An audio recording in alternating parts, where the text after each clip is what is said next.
Sebelum ada koin, bahkan sebelum tulisan, yang ada hanyalah kebutuhan. Kehidupan manusia apa adanya, tanpa saringan, berkisar pada upaya bertahan hidup saat itu juga. Ekonomi paling awal itu bukanlah rancangan hebat, itu semua adalah respons naluriah terhadap kelangkaan dan keinginan. Satu suku punya kelebihan batu api, suku lain berlimpah bulu hewan. Logikanya kejam dan sederhana, bertukar atau binasa. Inilah fajar perdagangan, sebuah tarian purba antara pasokan dan permintaan, jauh sebelum para ahli ekonomi memberinya nama. Itu adalah bahasa bisu saling menguntungkan, atau kadang karena kebutuhan mendesak sebuah interaksi dasar manusia. Sistem barter, yaitu pertukaran langsung barang dan jasa, adalah bisa dibilang nenek moyangnya semua instrumen keuangan yang rumit. Repot sekali, tidak efisien. Bayangkan saja mengangkut sekawanan kambing untuk ditukar dengan sebuah kano. Kesamaan keinginan ganda di mana kedua belah pihak harus sama-sama menginginkan apa yang ditawarkan lawannya. Ini jadi penghalang terus-menerus. Tapi ya, ini adalah permulaan. Sistem ini memaksa masyarakat untuk punya keahlian khusus walau masih kasar. Satu kelompok menjadi mahir memancing, yang lain berburu, meletakkan fondasi paling awal yang masih ragu-ragu, artinya jenis kegiatan ekonominya jadi beragam, dan saling ketergantungan antar kelompok yang berbeda. Akan tetapi, kegiatan ekonomi yang atau baru muncul ini tidak selalu damai. Di mana sistem formal belum ada, dinamika kekuasaan mengisi kekosongan itu. Kelompok yang lebih kuat mungkin tidak berdagang, tapi merampas. Sumber daya selalu dan akan selalu menjadi sumber konflik. Batas antara pertukaran sukarela dan yaitu pengambilan dengan paksaan seringkali kabur. Rute perdagangan awal yang waktu itu cuma jalan setapak, penuh dengan bahaya. Kepercayaan adalah barang langka, didapatkan dengan susah payah atau dipaksakan dengan kekuatan. Bayang-bayang kekerasan begitu nyata menyelimuti geliat ekonomi awal ini, pengingat suram akan sifat kompetitif manusia. Konsep nilai yang sifatnya artinya tergantung pandangan masing-masing orang dan selalu berubah-ubah mulai mengkristal dalam pertukaran-pertukaran awal ini. Berapa harga sekarung gandum? Berapa banyak pot tanah liat setara dengan satu tombak yang sudah diasah? Ini pertanyaan-pertanyaan yang jawabannya bukan dari spreadsheet, tapi dari negosiasi, tradisi, dan kadang intimidasi. Pemahaman nilai yang masih atau sangat dasar ini, meskipun tidak tepat, adalah lompatan pemikiran yang krusial.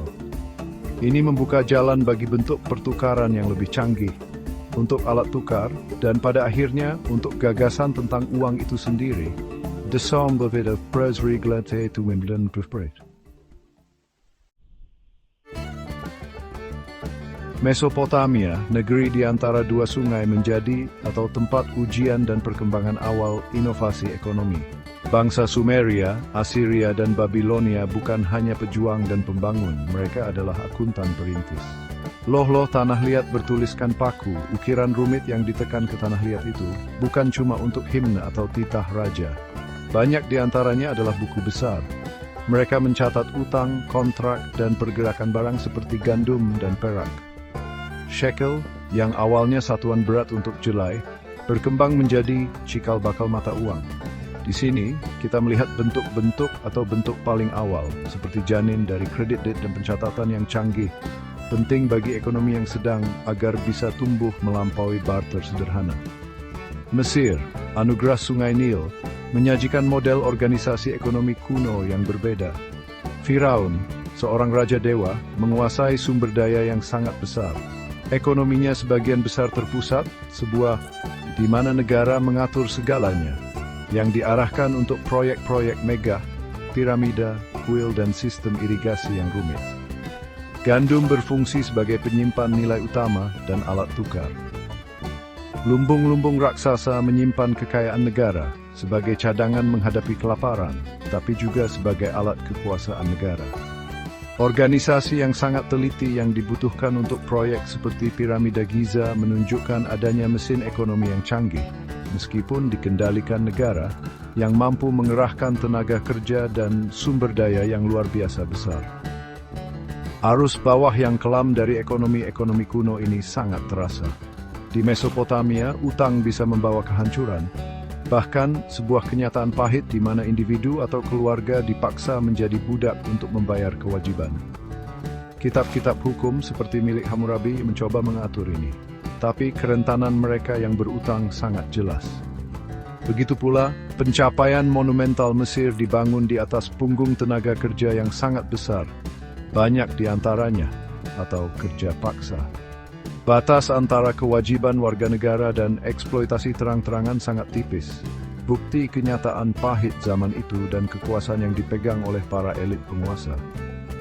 Sistem-sistem kuno ini dengan segala kebrutalannya meletakkan dasar yang penting. Mereka mengembangkan sistem pengukuran. Mereka mengerti kekuatan surplus. Mereka bereksperimen dengan bentuk-bentuk awal mata uang dan kredit.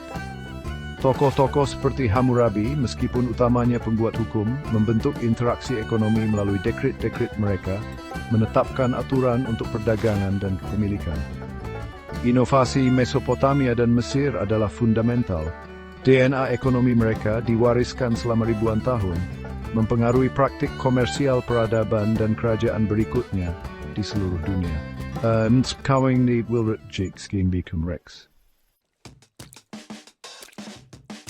Kekaisaran Romawi adalah raksasa ekonomi yang luar biasa besar. Legiun-legiunnya menaklukkan, tetapi para insinyur dan administratornya membangun infrastruktur untuk perdagangan yang langgeng. Jalan, saluran air, dan pelabuhan memfasilitasi pergerakan barang dari timah Inggris hingga gandum Mesir.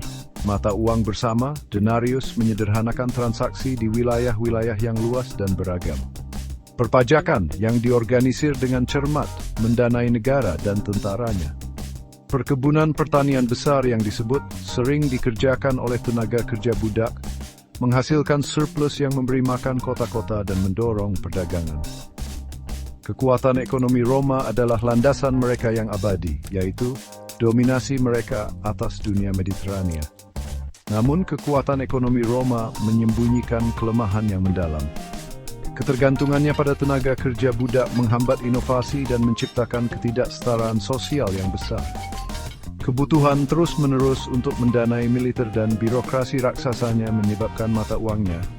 Kaisar mengurangi kandungan perak dalam koin, yang menyebabkan inflasi dan ketidakstabilan ekonomi. Kerusakan finansial ini berkontribusi signifikan terhadap kemunduran dan kejatuhan kekaisaran pada akhirnya. Kisah ekonomi Roma adalah pelajaran berharga. Kekuatan militer dan ekspansi wilayah tidak dapat selamanya menopang sebuah kekaisaran jika fondasi keuangannya tidak sehat dan tatanan sosialnya terkoyak oleh ketidaksetaraan.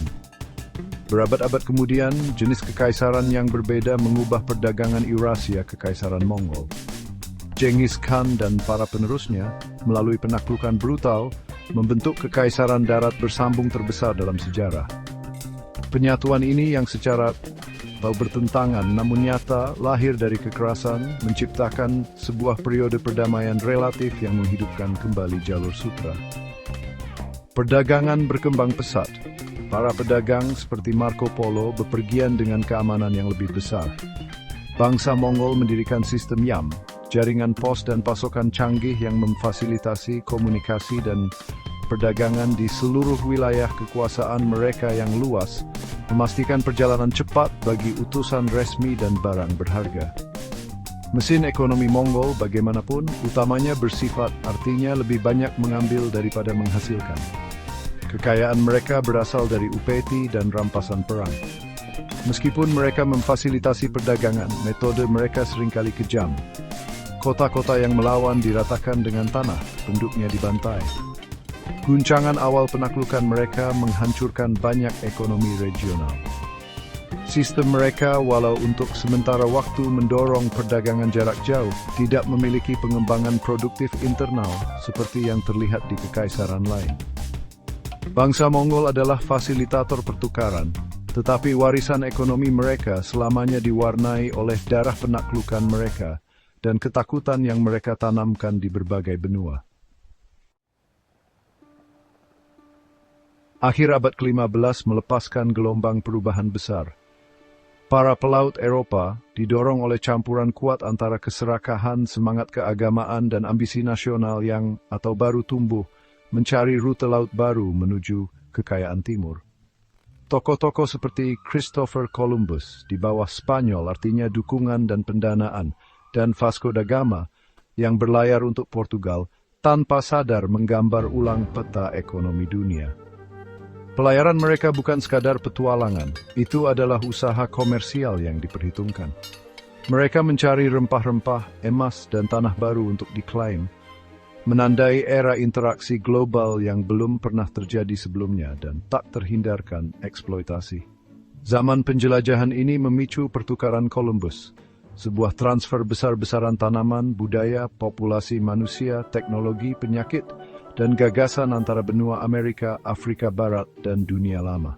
Tanaman baru seperti kentang dan jagung merevolusi pertanian Eropa, sementara penyakit dunia lama memusnahkan populasi asli Amerika, yaitu emas dan perak dalam jumlah besar atau tangan mengalir dari dunia baru ke pundi-pundi Eropa, memicu inflasi tetapi juga menyediakan modal untuk ekspansi lebih lanjut.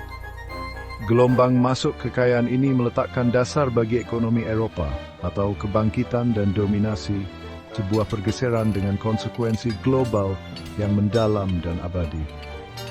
Teori ekonomi yang dominan pada era ini adalah, menurut paham ini, negara-negara percaya bahwa kekayaan itu terbatas, sebuah permainan, di mana keuntungan satu pihak berarti kerugian pihak lain. Kekuasaan disamakan dengan akumulasi logam mulia. Pemerintah secara aktif mempromosikan ekspor sambil membatasi impor melalui tarif dan monopoli. Koloni-koloni ada terutama untuk memperkaya negara induk, menyediakan bahan mentah dan pasar yang captive atau terkunci. Pola pikir ini, yang artinya melindungi industri dalam negeri dari persaingan asing, memicu persaingan sengit antar kekuatan Eropa, yang menyebabkan perang-perang yang sering terjadi demi memperebutkan rute perdagangan dan wilayah jajahan, sebuah tarian kelam ambisi imperial. Bayang-bayang era ini panjang dan sangat ternoda. Pengejaran kekayaan mengarah langsung ke perdagangan budak transatlantik, sebuah usaha mengerikan yang secara paksa mengangkut jutaan orang Afrika ke benua Amerika. Populasi pribumi ditundukkan, tanah mereka dirampas, masyarakat mereka dihancurkan. Meskipun zaman penjelajahan tak dapat disangkal memperluas perdagangan global dan keterhubungan antar wilayah, hal itu dilakukan dengan biaya kemanusiaan yang sangat besar. Keuntungan ekonomi bagi Eropa dibangun di atas fondasi ketidakadilan yang mendalam dan kebrutalan sistemik yang keyuving jugme ketidakstakonglij kontemporer dan tegangan pasca kolonial. Bagian 5. Tempaan modernitas, pergolakan ekonomi revolusi industri. Akhir abad ke-18 menyaksikan pergeseran yang bisa dibilang atau dahsyat seperti gempa bumi. Begini, Inggris dan kemudian bagian dunia lainnya mengalami apa yang sekarang kita sebut revolusi industri. Nah, ini bukan penggulingan politik, melainkan transformasi teknologi dan ekonomi dalam skala yang belum pernah terjadi sebelumnya. Inovasi seperti mesin uap James Watt, alat tenun mekanis, dan teknik pembuatan besi baru benar-benar merevolusi produksi. Pabrik-pabrik yang mengepulkan asap menjadi katedral kemajuan yang baru. Ritme kehidupan itu sendiri berubah, beralih dari siklus agraris pedesaan ke dentang mesin yang tanpa henti dan disiplin waktu di pusat-pusat kota yang sedang berkembang pesat. Revolusi ini tahu tidak melahirkan kapitalisme modern. Adam Smith dalam karyanya, atau karya yang sangat penting dan berpengaruh, yang terbit tahun 1776, menyediakan kerangka intelektualnya. Dia memperjuangkan gagasan bahwa ekonomi berfungsi paling baik dengan campur tangan pemerintah yang minimal. Tangan tak terlihat pasar, yang didorong oleh kepentingan pribadi, menurutnya akan membawa kemakmuran bersama. Para pengusaha didorong oleh keuntungan, berinvestasi dalam teknologi dan industri baru, menciptakan kekayaan baru yang sangat besar, tapi juga struktur sosial dan baru. Skala produksi dan jangkauan pasar berkembang secara eksponensial. Namun, tempaan modernitas ini punya sisi-sisi mengerikannya juga. Kota-kota industri baru seringkali kumuh, padat penduduk, dan penuh penyakit. Kondisi pabrik terus terang brutal. Pria, wanita, dan bahkan anak-anak kecil bekerja berjam-jam di lingkungan berbahaya dengan upah minim. Kelas baru muncul, industri, yaitu kelas pekerja yang seringkali tidak punya apa-apa dan sedikit sekali kekuasaannya. Pembagian yang mencolok antara pemilik modal dan mereka yang menjual tenaga kerja ini menciptakan ketegangan sosial yang luar biasa, menginspirasi pemikir seperti Karl Marx yang meramalkan kapitalisme pada akhirnya akan digulingkan oleh revolusi pekerja. Lanskap ekonomi berubah secara permanen dan tak bisa diubah lagi. Negara-negara yang melakukan industrialisasi memperoleh kekuasaan dan pengaruh yang sangat besar. Pola perdagangan global bergeser, dengan negara-negara industri mencari bahan mentah dari dan menjual barang-barang manufaktur ke bagian dunia yang kurang berkembang.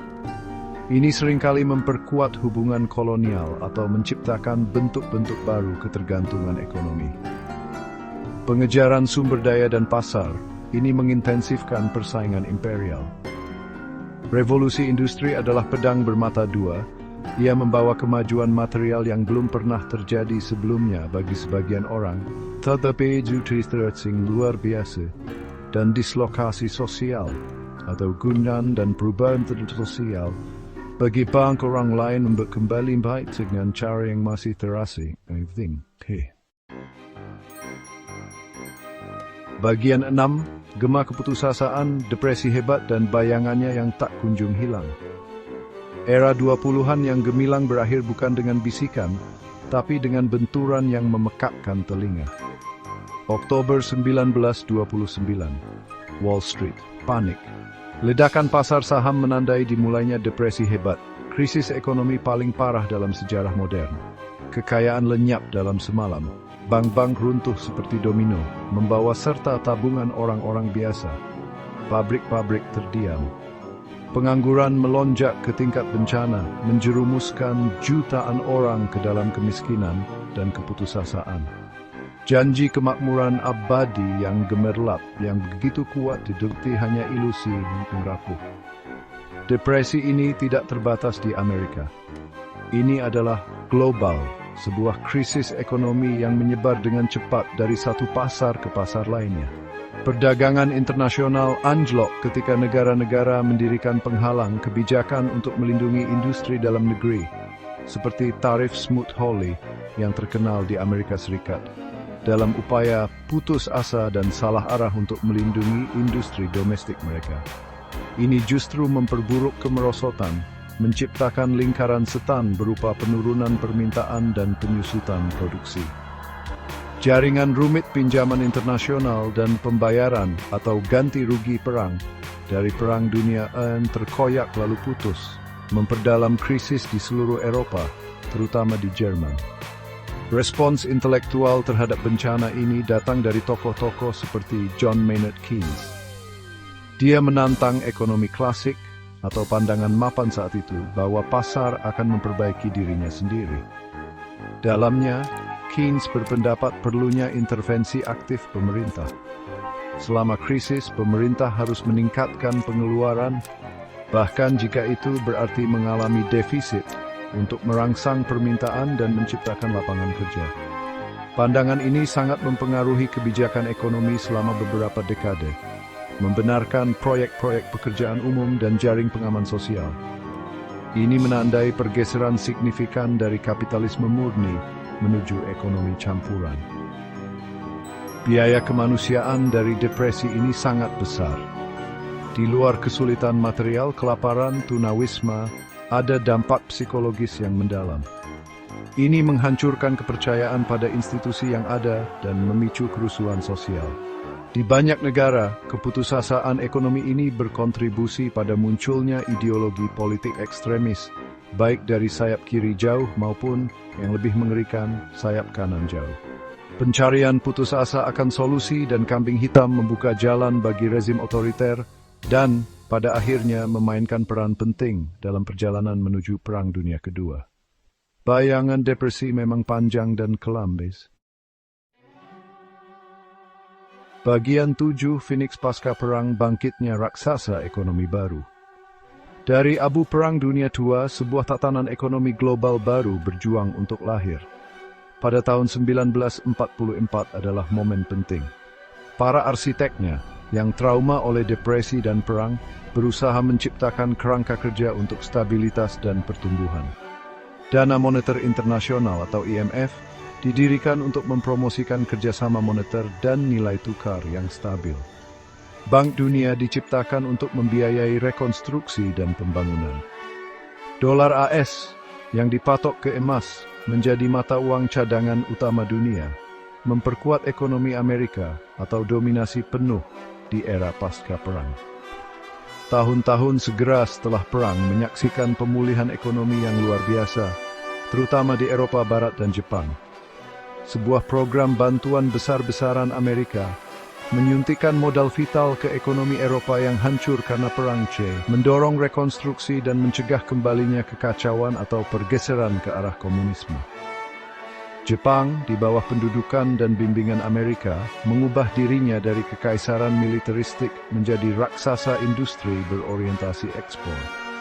Jerman juga mengalami sebuah keajaiban ekonomi, menjadi kekuatan dominan dalam manufaktur dan perdagangan Eropa, sebuah bukti ketahanan dan investasi strategis.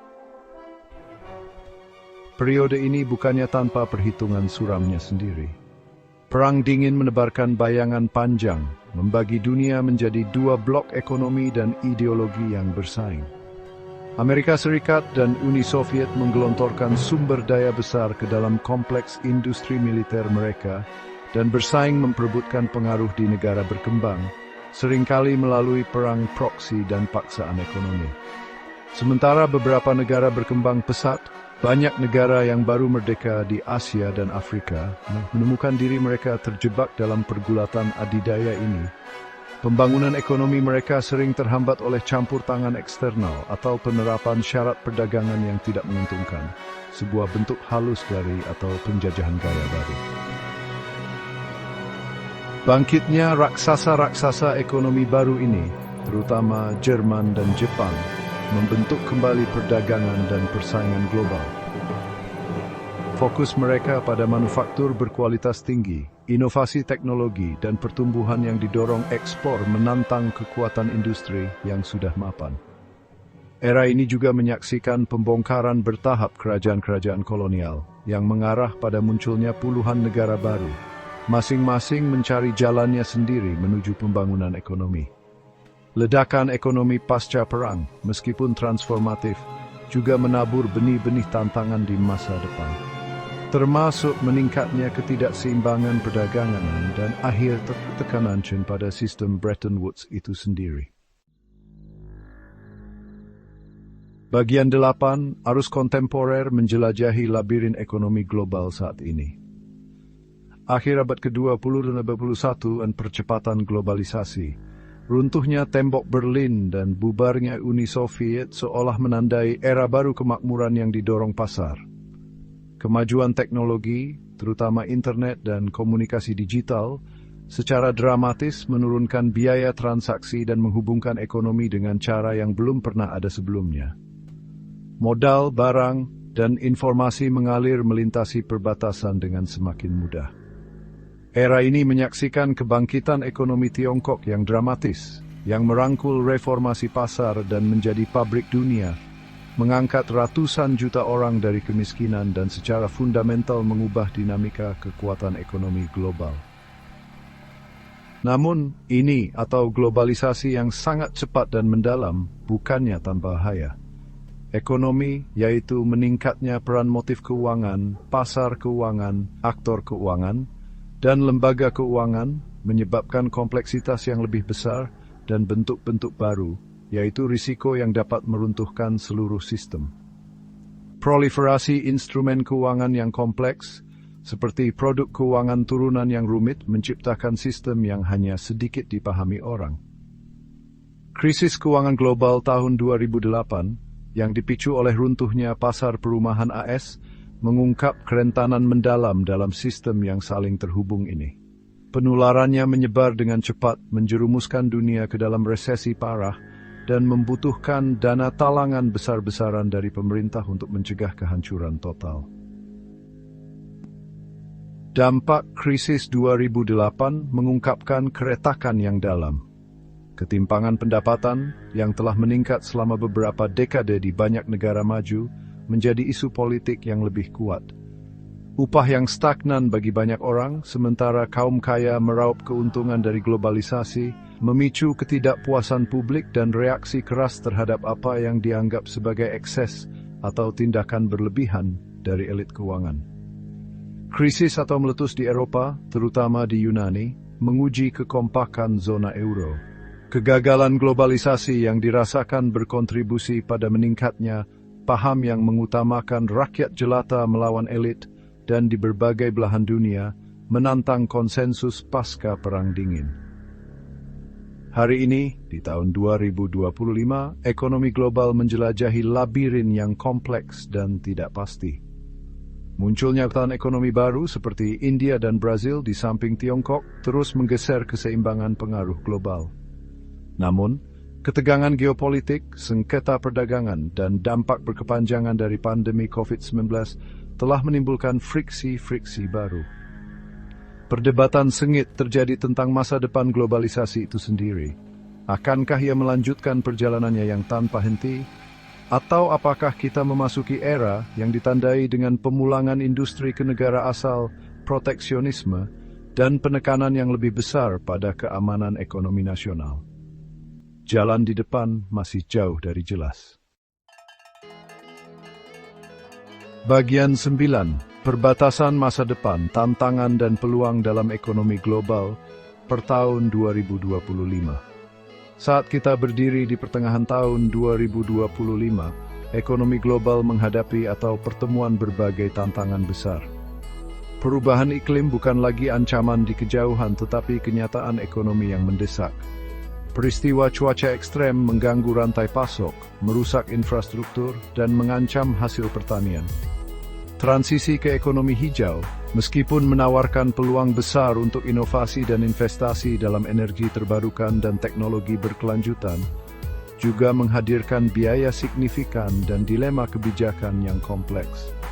Kegagalan untuk mengatasi perubahan iklim secara memadai dapat menyebabkan kerugian ekonomi yang tak terhitung dan penderitaan manusia yang meluas, sebuah prospek yang benar-benar suram bagi generasi mendatang. Disrupsi teknologi berlanjut dengan kecepatan sangat tinggi. Kecerdasan buatan, otomatisasi, dan berbasis platform, yaitu sistem kerja di mana pekerja lepas dihubungkan dengan pekerjaan jangka pendek melalui platform digital, sedang membentuk ulang pasar tenaga kerja. Meskipun inovasi-inovasi ini dapat meningkatkan produktivitas dan menciptakan industri baru, mereka juga menimbulkan kekhawatiran tentang hilangnya pekerjaan secara luas dan memburuknya ketimpangan pendapatan. Kesenjangan digital, baik di dalam maupun antar negara, tetap menjadi penghalang signifikan bagi pertumbuhan inklusif. Menavigasi perbatasan teknologi ini membutuhkan pijakan proaktif untuk mendukung peningkatan keterampilan tenaga kerja, memperkuat jaring pengaman sosial, dan memastikan bahwa manfaat inovasi dibagikan secara luas ke seluruh lapisan masyarakat. Ketidakstabilan geopolitik tetap menjadi ancaman kuat bagi stabilitas ekonomi global. Perang dagang, sanksi, dan konflik regional dapat mengganggu perdagangan internasional, meningkatkan ketidakpastian, dan menghalangi investasi. Munculnya persaingan kekuatan besar telah membuat beberapa pihak berspekulasi tentang pecahnya tatanan global menjadi blok-blok ekonomi yang saling bersaing, yang berpotensi merusak lembaga-lembaga multilateral yang telah mengatur perdagangan dan keuangan internasional selama beberapa dekade.